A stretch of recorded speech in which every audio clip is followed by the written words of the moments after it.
Hey everyone, welcome back to the Tiny Human Handbook. Today we're diving into a topic that's close to my heart, encouraging independent play in young children. If you're new here, don't forget to hit the subscribe button and check out my other videos for more parenting tips and stories.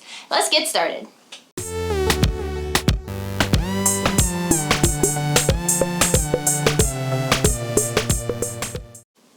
The importance of independent play. Independent play is crucial for a child's development. It helps them build cognitive, emotional, and social skills. Studies show that children who engage in independent play are more creative and better at problem solving. Plus, it gives parents a much needed break. And let's break down some of the key benefits. Independent play creates creativity.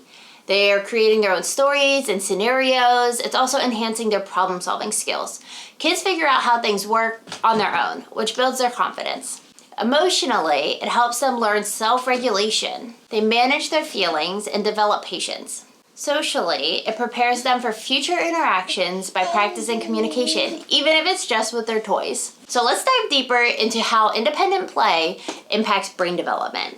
During independent play, several parts of the brain are activated. The prefrontal cortex, which is responsible for decision-making and problem-solving, gets a workout. The hippocampus, which is crucial for memory formation, is also engaged as children recall and create new play scenarios. The parietal lobe, which helps with spatial awareness and coordination, that's stimulated during activities like building blocks or doing puzzles. And essentially, independent play helps build a well-rounded and resilient brain. Creating a safe and stimulating environment is the first step. Make sure this space is child-proof and filled with age-appropriate toys. We've set up a play area for Cullen in our living room with a mix of toys that encourage different types of play. For example, we have building blocks for construction play, dolls for pretend play, and puzzles for problem solving. It's also helpful to keep the area organized and clutter-free so your child doesn't get overwhelmed. One tip that has really worked for us is using a toy rotation.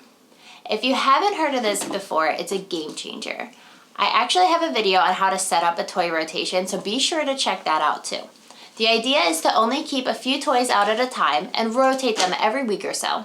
This keeps things fresh and exciting for Cullen, and it makes independent play more appealing. Now, how do you encourage your little one to play independently? Start small. Begin with just a few minutes of solo play and gradually increase the time. Use toys that your child is already interested in, and don't forget to praise them when they do well playing by themselves. And you can also set up play dates with other children. Even if they're playing separately, seeing another child engaged in play can be really encouraging. Creating a routine can also help. Set specific times during the day for independent play. Children thrive on routines, so knowing when it's time for solo play can make them more willing to engage. For example, after breakfast, we have a set time where Cullen plays on his own while I catch up on some chores. Independent play looks different at various stages of brain development. For infants, it might be short bursts of playing with a rattle or exploring a play gym. And as they become toddlers, independent play can include building with blocks, playing with dolls, or simple puzzles.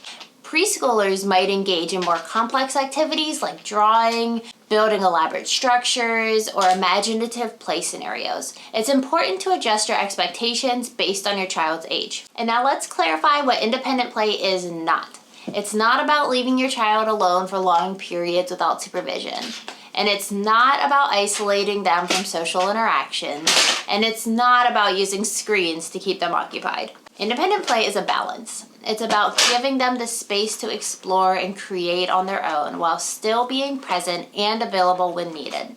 Now, every parent faces challenges. Now, Cullen can be clingy sometimes, and that's perfectly normal. He can be slow to warm up sometimes in new situations, and for those situations, I stay right close nearby until he becomes comfortable. And patience is key here. Here's some real-life examples of Cullen playing independently. You can see he's completely absorbed in his activities. We've noticed that giving him a variety of toys and allowing him to choose what he wants to play with really helps. It's amazing to see his creativity and problem-solving skills in action. We also rotate his toys every week to keep things interesting. Here's some interactive tips to encourage play. 1. Offer choices. Let your child choose which toys to play with. 2. Set up your toys in an inviting way. I find that toys are more appealing and more engaging if they're organized and set up neatly. Model independent play is number 3. So show your child what it looks like to play independently. And 4, acknowledge their efforts. Let them know when you see them playing independently, do some commentary about how they're playing with their toys. Try these out and see what works best for you. To wrap up, independent play is an essential part of your child's development. It takes time and patience, but the benefits are well worth it. Thanks for watching, and don't forget to like, comment, and subscribe. Check out my other videos for more parenting tips and stories, especially the video on toy rotation, which can make a big difference in keeping your child engaged. See you next time.